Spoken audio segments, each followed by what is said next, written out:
Olá, queridos, a paz do Senhor, esse é o seu ADEC TV e hoje você está no quadro Lições Bíblicas. Estudaremos hoje a lição de número 9, Paulo e sua dedicação aos vocacionados. O textual está no livro de Atos dos Apóstolos, capítulo 20, versículo 28, e está escrito assim: Olhai, pois, por vós e por todo o rebanho, sobre o que o Espírito Santo vos constituiu bispos, para apacentardes a igreja de Deus, que ele resgatou com seu próprio sangue. Verdade prática: no reino de Deus, a liderança mais antiga zela pelas lideranças mais novas. Os jovens vocacionados precisam de cuidado e zelo. A leitura bíblica em classe está no livro de Atos, capítulo 20, versículos 17 a 34. Uma leitura muito extensa, mas muito oportuna para a gente falar dela durante a lição. O objetivo geral da nossa lição: afirmar o papel cuidador da liderança mais antiga acerca da mais jovem. E ainda os objetivos específicos. Primeiro, apontar Éfeso como ponto de partida do aprendizado dos vocacionados. Segundo, assinalar o legado doutrinário de Paulo para os novos líderes. E terceiro, enfatizar o apelo de Paulo aos líderes. O tópico, o ponto central da nossa lição: a liderança mais antiga deve cuidar das mais novas. Comigo mais uma vez, professor Joás. Nós estamos falando de uma lição desde a semana passada, que nós falamos sobre o discipulado, que a igreja, ao mesmo tempo que ensina, ela discipula, e hoje nós estamos falando da dedicação de Paulo aos vocacionados. Professor, já deixo você falar, mas antes eu quero fazer um destaque, que há um tempo atrás eu li um livro, a gente sempre fala de alguns insights aqui, de alguns livros, de pastor para pastor. Hernandes Dias Lopes. E tem um outro, de um outro autor, que é um mais antigo, que ele é muito bom, me fugiu agora o autor, mas esse do pastor Hernandes Dias Lopes, muito bom. E quando a gente fala do cuidado de Paulo, né, do cuidado da liderança de Paulo com os recém-chegados ao ministério, isso é muito importante. O aprendizado é muito bom e a gente sempre fala isso, que o aprendizado ele não cai do céu, né, ele vem do céu, mas cair assim, agora eu já sou líder, não é assim. Isso tem um tempo de aprendizado. E a gente estava falando nos bastidores aqui que essa lição também é uma das mais importantes, como nós falamos na lição passada, que essa conclui a lição passada, uma das mais importantes para os dias atuais, tendo em vista a deficiência de liderança que nós estamos tendo ultimamente. Você vê que as duas últimas lições vão nesse sentido do ensino, né? E se a gente pensar bem, é uma área deficiente, né, no meio cristão hoje. E assim, é lógico que temos feito grandes avanços, né, mas grosso modo é uma área sensível, né, porque não há muitos dispostos a aprender e menos ainda dispostos a ensinar, né. Então, por isso que é uma área que é complicada, né. E Paulo ele nessa leitura bíblica aí tem um verso muito interessante, que é o 27, né? Atos 20, no verso 27, ele diz: eu nunca deixei de vos anunciar todo o conselho de Deus. Né? Ele está meio que se eximindo de alguma culpa com relação a algum ensino errado que rondou as igrejas onde ele fundou, né? As igrejas que ele fundou. E ele: não, eu estou livre do sangue, desse sangue aí, eu estou livre, porque eu falei de tudo, todo o conselho de Deus, né? E ele se desgastou fazendo isso, né? Então ele não está devendo nada para a igreja. E assim, hoje a igreja tem avançado, tem crescido, né? E ela precisa crescer com essa consciência de que precisa formar novos líderes, né? Então a igreja não cresce só com novos membros, né? Tem que ter novos líderes. Então esse ensino dos que vão chegando e esse treinamento dos que vão se despontando na liderança deve ser uma preocupação, né, da igreja. Outra coisa, professor, e a gente vai situar de forma histórica e geográfica nessa lição. Atos, a leitura bíblica em classe, eu até fiz uma citação bem no início, a leitura boa, importante para a gente falar dela. Esse episódio desse ensino aconteceu em Éfeso. E nós já falamos aqui algumas vezes, muitas vezes, e a gente não cansa de falar isso, que a carta de Paulo aos Efésios é a carta mais doutrinária aos Efésios e aos Romanos. Mas a carta de Paulo aos Efésios é a carta, vamos falar assim, que tem o maior peso doutrinário. Exatamente pela questão de ensino, de conteúdos assim importantes para a igreja, para a liderança, para a formação de novos líderes, para o bom andamento da obra de Deus. Esse episódio está registrado em Atos dos Apóstolos, nas viagens missionárias dele, mas aconteceu em Éfeso. Sim. Importante assim a gente destacar aí essa liderança de Éfeso. Timóteo foi um pastor na igreja de Éfeso, né?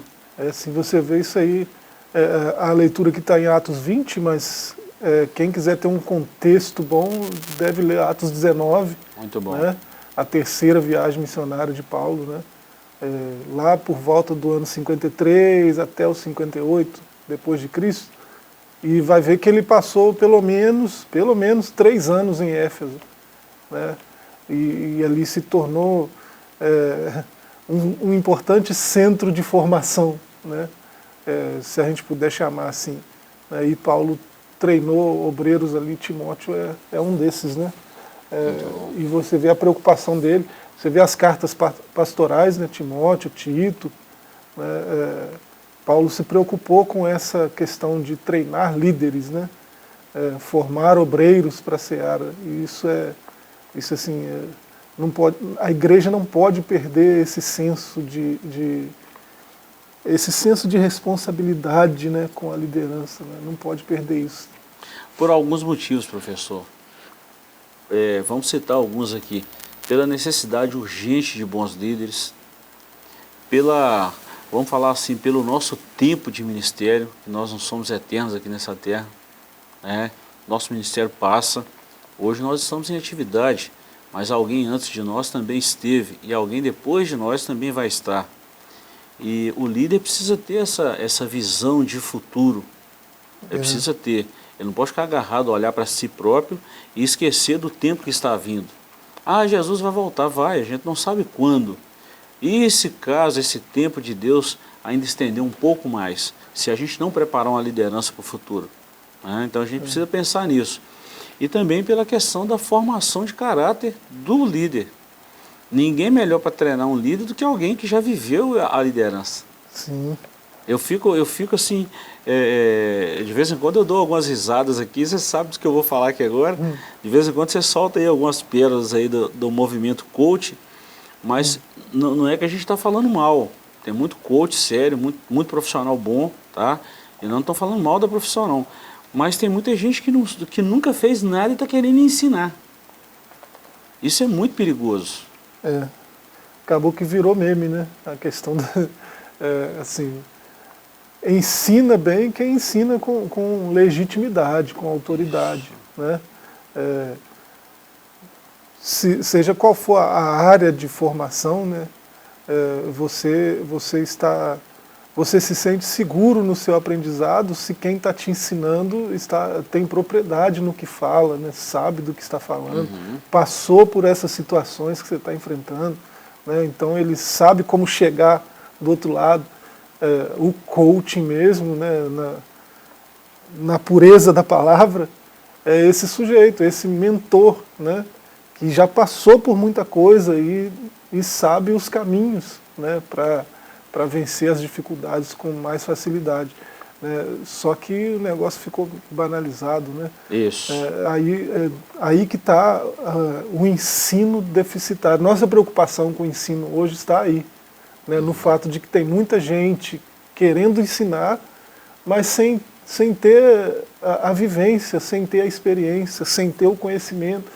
Ensinar algo que ouviu, algo que leu de alguém, né, algo que aprendeu num curso de 3 meses. Né, é meio que assim, é meio que um meme, assim, né? O sujeito passa 3 meses, não, agora eu sei tudo que precisa saber sobre esse assunto. Em 3 meses? Sério mesmo? Né? Eu estou falando dessa linha aqui, tem muitos profissionais que nos assistem, que são profissionais sérios e que realmente têm uma bagagem ao longo do tempo que estão aptos a ensinar. Ser dito, né? Por exemplo, essa teoria, né, essa formação coach veio do tênis. E depois a gente viu isso no lendário time do Chicago Bulls com um treinador que foi 6 vezes campeão. Pois é. Então assim... Isso nós estamos falando no geral. Agora, se tratando da igreja, do ensino da palavra de Deus, eu fico com muito medo de alguém que nunca sentou para aprender e hoje está aí ensinando. É complicado, né? Né? E não ouve os conselhos dos pastores com mais experiência, dos anciãos na igreja, dos presbíteros sérios, não ouve. Então isso preocupa a gente. E é exatamente essa preocupação era a de Paulo, em treinar os líderes mais novos para que a igreja do Senhor não tivesse nenhuma deficiência, nenhum prejuízo espiritual. E essa foi a preocupação de Paulo dentro dessa lição que nós estamos estudando aqui. Paulo se preocupou tanto que dedicou um tempo importante, né, do seu ministério para fazer isso, né, para treinar novos obreiros. Muito bom. Isso é bacana. Muito bom. Vamos lá então, introdução. Nessa lição vamos estudar sobre o grande legado do apóstolo Paulo para os obreiros da atualidade, sua maneira de ensinar os novos vocacionados, seu legado doutrinário para novos obreiros e seus apelos aos líderes de cuidar do rebanho de Deus. Temos muito que aprender com a vida e o ministério do apóstolo dos gentios. Que o Espírito Santo fale aos nossos corações. Então nós já demos uma introdução boa aqui, professor, do que será essa lição. Capítulo 1, Éfeso, ponto de aprendizado dos vocacionados. Ponto 1, ponto de partida. Em lição anterior, vimos que Antioquia foi o lugar de desenvolvimento vocacional do apóstolo Paulo. Está em Atos 13:1. Em Éfeso, o apóstolo permaneceu mais tempo e, por isso, dali surgiu um local estratégico para formar novos discípulos. Assim, preparar seus colaboradores vocacionados para atuar nas igrejas da Ásia era uma tarefa importante, pois o ministério de Paulo já estava mais independente dos apóstolos de Jerusalém, embora não perdesse a comunhão com a igreja-mãe. Então Paulo viu a necessidade. Puxa vida, o campo é grande, os obreiros são poucos, tem vocacionado, vamos embora treinar esse povo. E a experiência de Paulo o capacitou. Eu estou falando de uma experiência de estudo mesmo, e também uma experiência e uma autoridade espiritual, professor, que isso não pode ser, nós não podemos deixar de falar disso também, né? A preocupação de Paulo, ela estava tanto no presente da igreja, né, no que ele estava vendo a igreja vivenciar no momento, né, e no futuro. Ele chegou a dizer, né, eu sei que vão vir lobos, quando eu sair de perto, né, vai chegar matilhas aí, lobos e lobos, né, que não vão ter dó, né? Não vão perdoar, né? Vai fazer um estrago no meio do rebanho. Então, como eu sei disso, eu sei que quando eu sair vai vir os lobos, né? Vou ensinar. E ele gastou tempo, né? A gente já falou aqui, pelo menos 3 anos, ensinando em Éfeso esses novos discípulos, né? Então, você vê que é a preocupação dele. E Paulo ensina, né? Está muito bem destacado aqui na introdução, temos muito que aprender com a vida e o ministério do apóstolo. Né? Paulo ensina fazendo. Né? Paulo ensina demonstrando com a sua própria vida, né, a legitimidade do ensino dele. Né? Ele ensina com o mesmo que foi dito sobre Jesus, pode-se dizer de Paulo, né? Ensina como quem tem autoridade. Muito bom. Né? Alguém que é uma autoridade no assunto que está falando, né? Porque viveu, né, o que está ensinando, né? Vive o que está ensinando.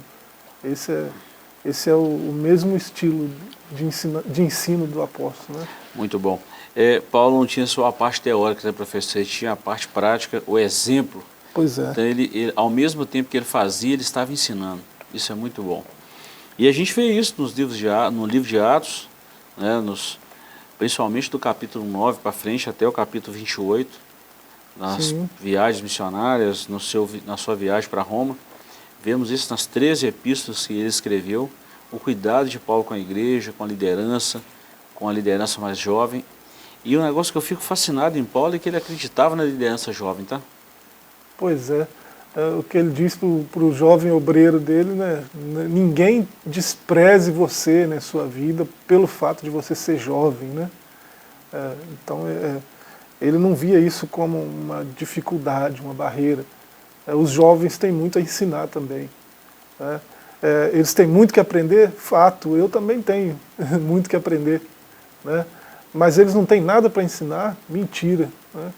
E Paulo sabia disso. Então, e é bem melhor fazer o que Paulo fez, né?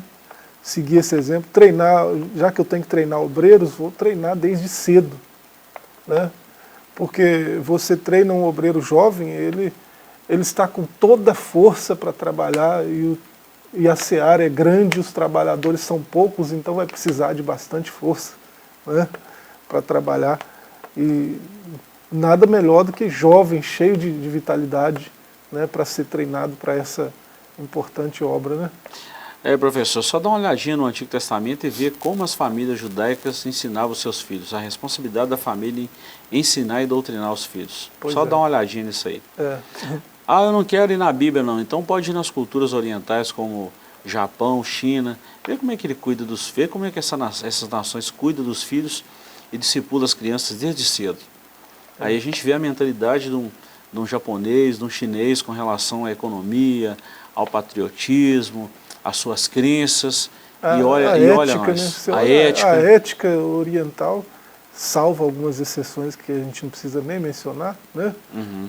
A ética dos orientais é totalmente louvável, né?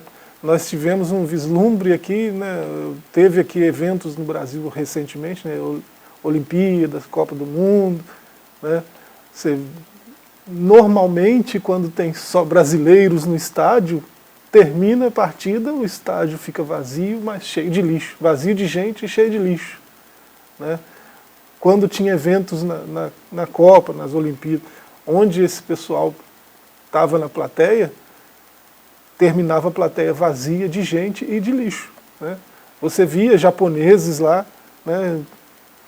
Já acabou, já está indo todo mundo embora, mas ele não se conforma em ir embora e deixar o lixo ali. Então ele vai e passa.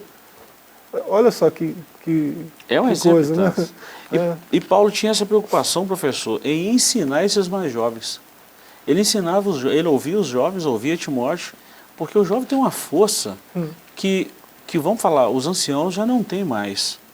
Né? Eu costumo dizer uma frase, professor, eu li isso no livro, essa frase não é minha, que se a gente pegar a sabedoria dos anciãos e a força do jovem e somar isso aí, pensa o que vai dar. Pensa o que a igreja vai ser. Eu já conversei com jovens que pensam que assim, tinha entendimento errado a respeito de alguns líderes mais anciãos, né? Uhum. Pensava que era questão de arrogância deles, né? Não é questão de arrogância, de não parar para ensinar, para conversar, né? Para trocar ideia. Muitos anciãos não fazem isso, não é por arrogância, ou por timidez, né? Ou, eu não sei, mas arrogância não é. Né? Paciência, talvez. Né? O jovem está, né, naquela atividade intensa, então é para parar para conversar com ele, é preciso ter um pouco de paciência, né, para ensinar algo para um jovem. Né? Então eu acho que o que falta às vezes é isso, paciência, e para Paulo sobrou. Né? Ele ficou o tempo necessário para ensinar todo o conselho de Deus. Deve ser bastante coisa, né? Ô professor, e sem contar que o conhecimento leva tempo. Isso não é da noite para o dia. Isso demora. Isso demora. O desenvolvimento pessoal, espiritual, isso é gradativo. Isso não é da noite para o dia. Por isso que Paulo gastou tempo. Isso é muito bom. Ponto 2, Paulo e o despertamento de novas vocações. O ministério de Paulo tomou uma proporção muito ampla. Era um ministério internacional. Para levar as boas novas aos centros culturais do mundo, ele não podia atuar sozinho. Por isso, o apóstolo arregimentou e investiu em pessoas para que o auxiliasse a levar o evangelho. E o ponto 3 eu vou ler, a gente comenta os dois. Paulo, um mestre inspirado. O apóstolo Paulo aproveitou a boa vontade dos seus filhos na fé para o aprendizado no evangelho. Nesse sentido, ele tornou-se um mestre inspirado para os que o ouviram, pois o apóstolo recebeu a revelação do próprio Senhor. Assim, Paulo reunia vocacionados para dar instruções de como pastorear a igreja local. Pensa, professor, nós hoje com um pai na fé, igual o apóstolo Paulo ao nosso lado ali, ensinando, orientando, corrigindo. Paulo era duro, a gente sabe disso, mas ele queria o bem tanto da igreja quanto do vocacionado, do novo líder. Paulo, um mestre inspirado, né? Mestre. Essa dedicação de Paulo, né, a gente está sempre repetindo que deve ser copiada, porque a igreja, desde essa época, a igreja está crescendo. Né? e a igreja cresce, assim, 2000 anos de crescimento, né? Durante todo esse período, houve momentos de muita instabilidade, né? A igreja se dividiu de algumas formas, né? Houve partições, dessas divisões surgiram outras divisões, a igreja foi, né? Houve uma instabilidade durante esse crescimento. Instabilidade que não haveria se todos os líderes tivessem o cuidado que Paulo teve, né? Então, a estabilidade, né? Uma igreja estável, né? Ela depende do cuidado, né? Dos seus líderes, para que esse crescimento não desencadeie outras divisões, né? Para que seja um crescimento estável, não instável, né? É preciso um cuidado especial no ensino. A gente pode repetir, repetir. Hoje nós precisamos repetir muitas coisas, né? Então isso é só didático. O ensino carece muito de uma atenção mais adequada, uma atenção especial, né, da liderança da igreja. Muito bom, muito bom. Nós vamos voltar a falar disso daqui a pouquinho. Nós vamos para um breve intervalo e voltamos já já com esse assunto maravilhoso que é Paulo ensinando os seus vocacionados. Voltamos já já.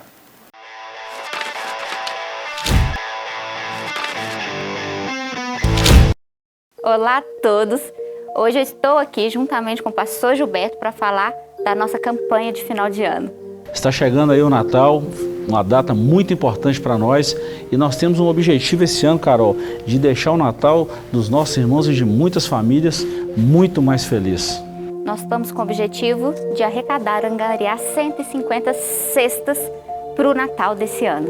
Isso mesmo, Carol. Geralmente a gente ajuda média de 40 a 45 famílias. Nós queremos ampliar esse ano com 150 cestas e nós contamos com a ajuda do pessoal, né? Com a ajuda de vocês, vamos empacotar amor, vamos abençoar essas famílias, lembrando que essas cestas de Natal, elas são um pouco mais recheadas, porque, pastor?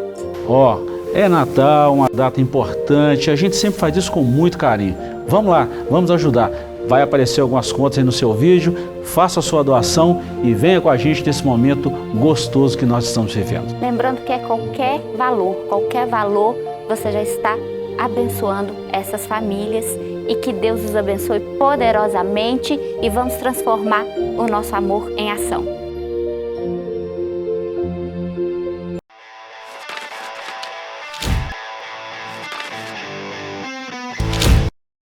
Olá, queridos, estamos de volta com o quadro Lições Bíblicas. Você está no ADEC TV e nós queremos aproveitar e te fazer um convite a estar conosco na nossa igreja em um momento muito importante, que é aos domingos pela manhã, às 8 horas, quando nós estudamos essa lição e outras em loco. Você é o nosso convidado especial.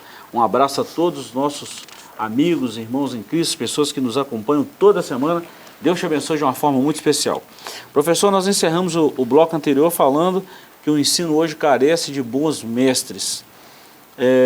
Volto a falar, não é só ancião, tem muitas pessoas mais novas aí que estão preparadas para esse momento, né? Que começou muito cedo, Isso chama atenção também, professor, e vai aqui um recado, né, um aviso para a rapaziada aí que tem essa vocação, que tem esse dom, que deseja o episcopado, a começar cedo, a ter acesso a bons livros, a ter um mentor. Eu quero até falar isso, que nós precisamos de uma mentoria constantemente, isso é bíblico. Esse termo aí que o mundo vamos falar assim, dos desenvolvedores usam, que é a mentoria, isso é bíblico, isso acontece há muitos anos. Olha Jetro com Moisés. Jetro foi um mentor de Moisés e muitas outras coisas. Olha Jacó para os seus 12 filhos, mentor. E tem uma série de outros mentores aí, né? Então, assim, a galera nova aí que está vindo aí, que cola no seu pastor, cola no seu líder e desfruta esse prazer aí, esse momento aí de ser treinado para assumir alguma coisa no futuro, ou até mesmo no futuro próximo, né? Tem que ter essa aptidão, né? Maturidade cristã não tem muito a ver com idade, né? Isso. Tem tem uma turminha aí de jovens que é muito maduro espiritualmente falando, né? Já anda com Cristo há bastante tempo. E tem gente que com mais idade que até professa alguma religião, né? Frequenta alguma denominação e não tem tanta intimidade com Deus, não tem tanta maturidade assim, né? O andar com Deus que ele entende não é mesmo o andar com Deus, né? Então, maturidade, né? O ensino tem muito a ver com isso. Então, o jovem pode ser um jovem em idade e maduro espiritualmente, né? E se esse é o caso, ele deve buscar, né, a liderança, né? Deve buscar desenvolver a sua liderança, né? Porque a obra precisa de trabalhadores, né? Então, trabalhadores qualificados são melhores ainda, né? Muito bom, muito bom. Bom, professor, vamos lá para o nosso capítulo 2, o legado doutrinário de Paulo para os novos líderes. Ponto 1, a advertência de Paulo a respeito dos judaizantes e dos gnósticos. Quem eram os judaizantes? Durante o ministério de Paulo, muitos judeus acolheram a mensagem apostólica e tornaram-se cristãos, mas nem todos aceitavam a liberdade cristã dos gentios. Por isso, alguns deles torceram o ensino do apóstolo, afirmando que a salvação dos gentios dependia da observância da lei mosaica. Assim, exigiam que os gentios convertidos observassem a lei, tais como alguns aspectos, a prática da circuncisão, a guarda do sábado judaico, a observância dos ritos que envolviam datas e comidas. E o ponto B, quem eram os gnósticos? Havia cristãos adeptos ao gnosticismo. Estranho isso aqui, né, professor? Mas é sério. Eles acrescentavam elementos filosóficos à fé cristã que corrompiam a sã doutrina. Era uma filosofia prejudicial ao evangelho que Paulo ensinou. Os gnósticos se consideravam mais espirituais que os demais. Para eles, o espírito era mais importante que o corpo e ensinava que o corpo é matéria imprestável. Da implicação desse ensino, resultava a banalização da graça, uma graça que não requer arrependimento, santidade e disciplinas espirituais, não é graça verdadeira. O apóstolo Paulo refuta esse falso evangelho dizendo: e o mesmo Deus de paz vos santifique em tudo, e todo o vosso espírito e alma e corpo sejam plenamente conservados irrepreensíveis para a vinda de nosso Senhor Jesus Cristo. Se a gente falar que não tem movimento assim no nosso dia, nós estamos sendo muito irônicos. Mas que falta bons ensinadores para combater essas heresias, isso aí sim. Sim. A gente fala de vez em quando aí da teologia, do coaching, é por isso, né? Porque são os gnósticos modernos, né? O gnosticismo moderno se propaga por meio dessa teologia aí, né? Uma teologia muito ruim. E assim, há quem coloque um contraponto, né? Mas nem todos estão atentos, né? a esses contrapontos. Mas aí, os judaizantes também tem, hoje em dia, né? Gente achando que a salvação depende só de atos de justiça meus, né? Depende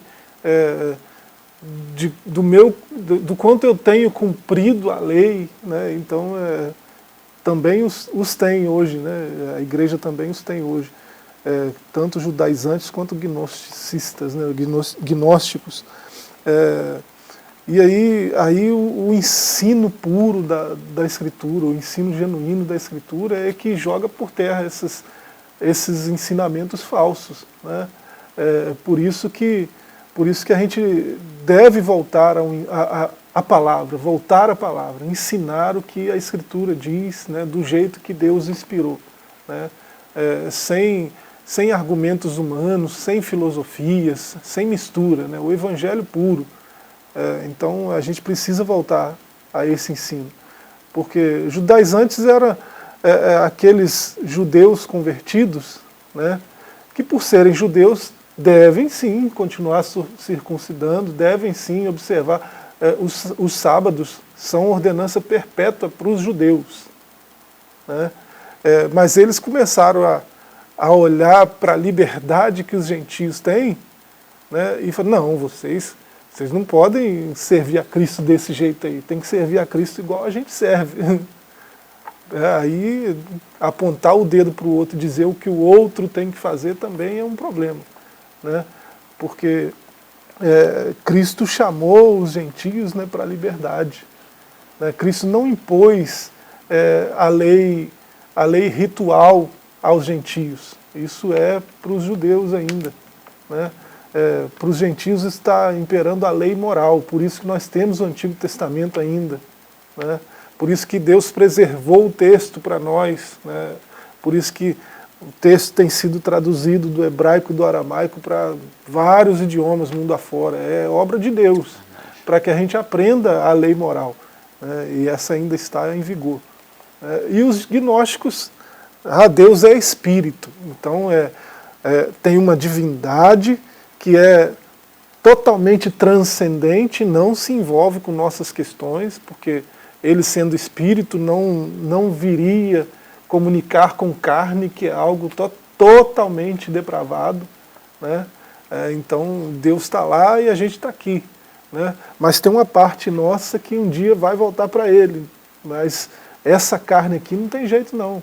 Então essa carne você pode fazer o que quiser com ela. Né? E era isso mesmo que eles pregavam. Né? E se prostituíam, e faziam várias coisas abomináveis aí, porque a carne não tem salvação para ela. Já é assim mesmo? E isso não é, isso é filosofia humana. Né? A Escritura diz que eu sou consagrado integralmente, espírito, alma e corpo. Né? Isso está escrito desse jeito, né? Não estaria assim se eu não tivesse essa Constituição. Né? Então, ambos foram devidamente rechaçados, né? Devidamente confrontados pela verdade do Evangelho, pelo apóstolo Paulo. Né? E outra coisa, professor, quando a gente fala dos judaizantes, tranquilo, é isso aí mesmo, eles queriam impor sobre os gentios algo que os gentios estavam livres daquilo pelo sacrifício de Jesus. Agora, num contexto geral, tanto judaizantes quanto os gentios convertidos, aí vinha o gnosticismo. Uma das principais deficiências do ensino do gnosticismo, que é através da filosofia, né? E tem muita filosofia boa, nós não podemos descartar isso aí também, a gente sempre fala isso, mas o gnosticismo ele não acreditava na deidade de Jesus. Ou seja, eles não acreditavam que Jesus veio em carne, fisicamente. Então isso é uma, vamos falar assim, uma heresia das piores. De chamar pelo nome que Paulo chamava é doutrina de demônio. Né? Isso. Esse é o... Né? Porque às vezes a gente fala de outras formas, aí fica meio suave. Dá uma amaciada, né? É doutrina de demônio. Né? Então a igreja deve combater isso, né? Com a verdade da Escritura. E eu vi um outro discípulo que combateu muito o gnosticismo em sua época, foi João. João lutou muito contra o gnosticismo, tanto é que principalmente a primeira e a segunda epístola de João, vem fazendo um tratado exatamente contra essa filosofia do gnosticismo. É muito bom a gente falar disso, o cuidado. Ponto 2, o compromisso de Paulo com o Senhor. O apóstolo não se preocupava apenas em lidar com os falsos ensinos que deturpavam a fé cristã. Ele preocupava-se em viver de maneira coerente com o que ensinava. Por isso sua vida era sem ostentação, pois desejava refletir a humildade de Cristo.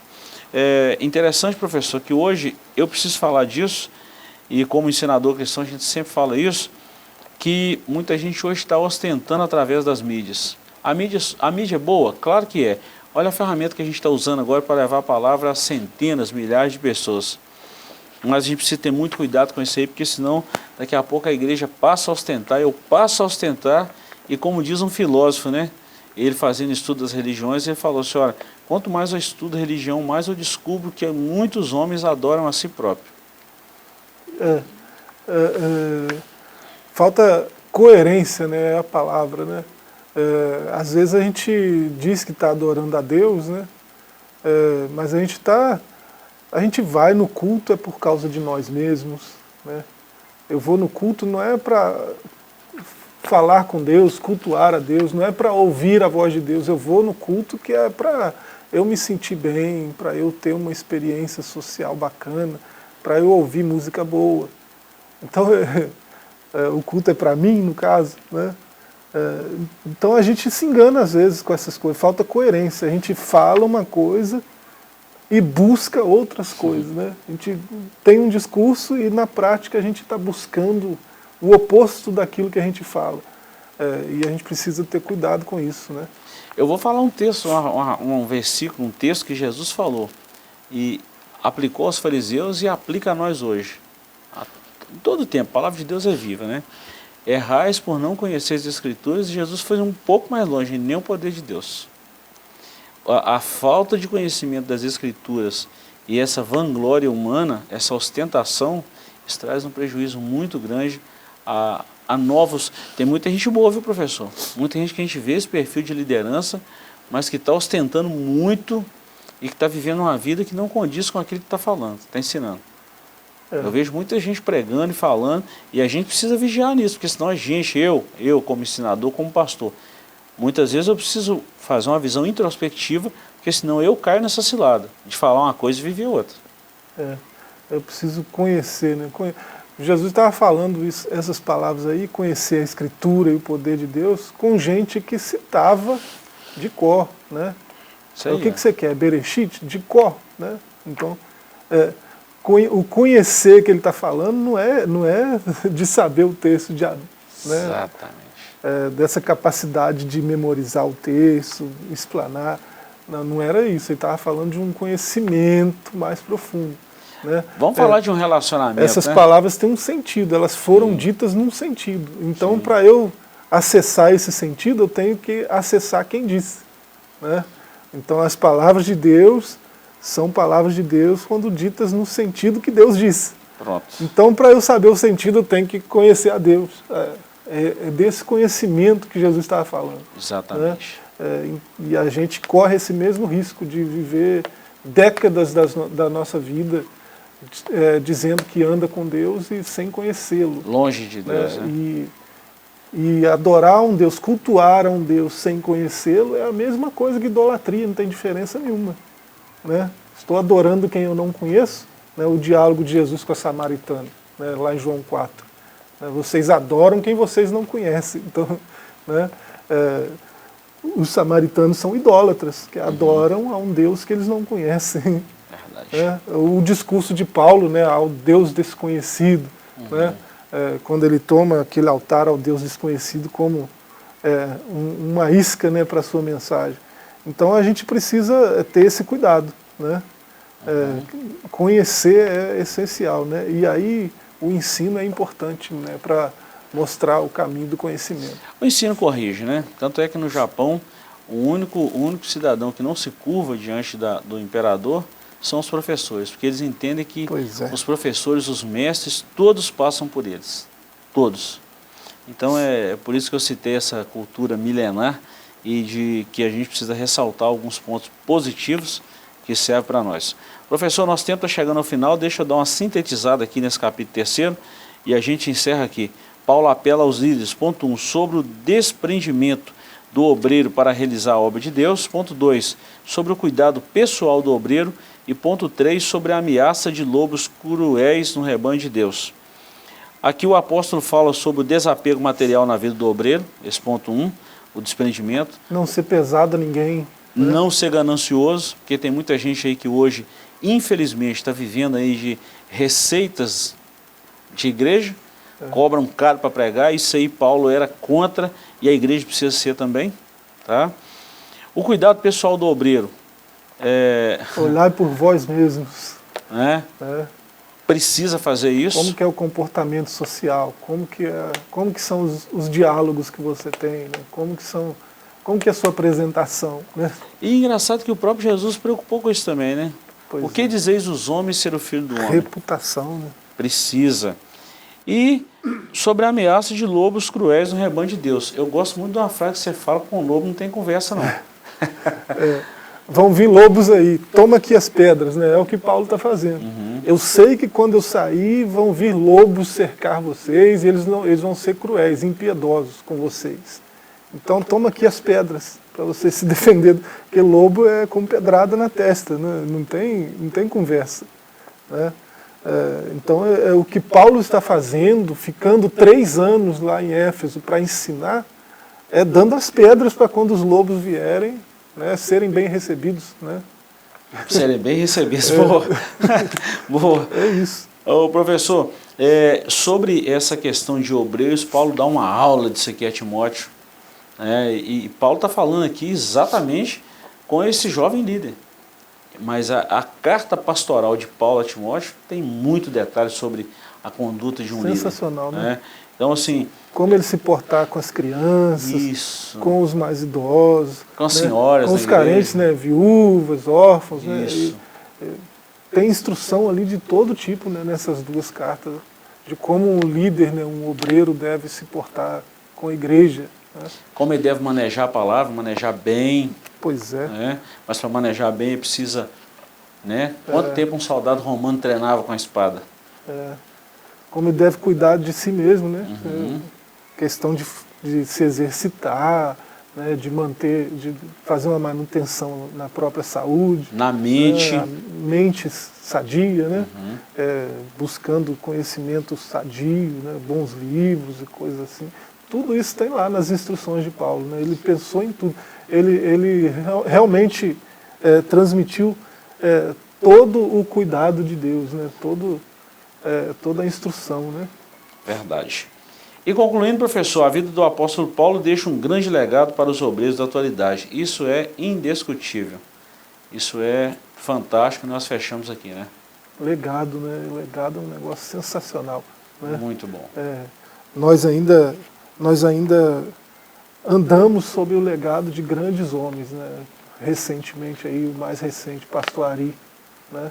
De saudosa memória, deixou um legado, né? E os jovens obreiros não podem esquecer isso, né? Não pode expressar isso. Não pode agir como se nada tivesse acontecido antes, né?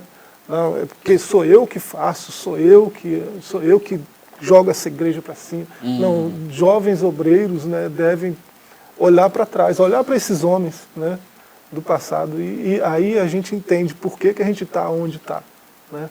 Não chegamos aqui por acaso. Porque somos o que somos, porque estamos onde estamos. Né? Verdade. Alguém pagou um preço muito alto a começar de Cristo, e esses legados foram passando de geração por geração até chegar em nós. Sim. Muito bom. Professor, obrigado por hoje, tá? Queridos, nós agradecemos pela companhia. Voltamos na próxima semana, se Deus nos permitir. E nos acompanhe nas nossas mídias aí. Deus te abençoe e até o nosso próximo encontro.